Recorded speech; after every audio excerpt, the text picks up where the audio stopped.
البترول والغاز الطبيعي بيتكون لما ملايين الكائنات اللي كانت عايشة على الأرض زمان تندفن في الرواسب وتنضغط تحت الأرض لملايين السنين. بس الأرض في العصور دي كانت كلها مسكونة بملايين الأنواع. اشمعنى الدول العربية ودول الخليج بالتحديد هي أكتر مكان على الأرض فيه بترول؟ تعالوا نشوف. انت عندك ايران والعراق وسوريا والكويت والسعودية وقطر والبحرين واليمن وعمان والامارات. ال10 دول بيشغلوا 3.4% من سطح الارض من حيث المساحة، يعني جزء بسيط من الارض. ومع ذلك الاحصائيات بتقول ان 48% من احتياطي البترول في العالم عندهم، و38% من احتياطي الغاز في العالم برضو عندهم. يا ابن المحظوظة يا فوزي، ده زمن هايص. البترول بيتكون من بقايا الكائنات الدقيقة زي العوالق البحرية والطحالب اللي بتعيش في المحيط. يعني البترول بيتكون تحت المحيطات.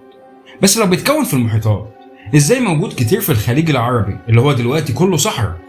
ما هو كل الصحراء دي كانت في يوم من الايام جزء من محيط من 100 مليون سنة، والمحيط ده كان اسمه تيسيس. الانهار اللي كانت بتصب في المحيط ده كانت غنية بالمعادن، وعشان كده الميكروبات كانت بتعيش فيه بكميات كبيرة. ولما البقايا الميتة بتاعت الميكروبات دي بدأت تترسب في قاع المحيط، طبقات الملح والطين اترسبت فوق منها.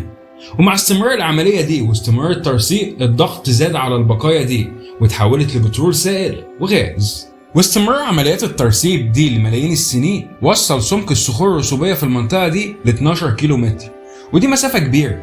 يعني احتماليات تواجد المواد البترولية بيزيد بشكل كبير. وزود على كده كمان طبيعة الصخور والتراكيب الجيولوجية الموجودة في المنطقة. فيها طبقات رسوبية عالية المسامية، يعني فيها فراغات كبيرة زي الحجر الجيري والدولومايت. البترول والغاز هيبقى سهل انه يتجمع فيها. كمان فيها طبقات ملح ومتبخرات، ودي بتقدر تحبس البترول وتجمعه تحتها. يعني المنطقة عندها كل الظروف اللي تساعدها على تكوين وتخزين المواد البترولية.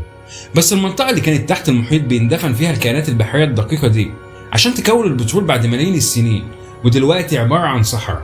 طلعت ازاي من تحت المحيط؟ الأرض عبارة عن ألواح تكتونية بتتحرك حركة بطيئة مستمرة، مش بنلاحظها، يا دوبك سنتي ولا 2 كل سنة. وبالرغم من كده الحركة البطيئة دي بتقدر تولد زلازل عملاقة أحيانا. من 50 مليون سنة اللوح الهندي اصطدم باللوح الآسيو أوروبي، والحركة دي قفلت محيط تيسيس وكونت جبال الهيمالايا. هتلاقي التفاصيل في فيديو الهند القارة اللي سافرت، هسيبهولك في الديسكريبشن. لما المحيط اتقفل بسبب الاصطدام، أجزاء منه كانت مغطياها المية اترفعت فوق مستوى سطح المية، وكان من ضمن الأجزاء دي المنطقة العربية. لما المنطقة العربية اترفعت شالت معاها رواسب البترول والغاز الطبيعي، وعشان كده موجودين بكميات كبيرة في المنطقة العربية بالمقارنة بالبلاد التانية في العالم. ولو طلعت بمعلومة واحدة جديدة أنا هكون مبسوط، وما تنساش دول.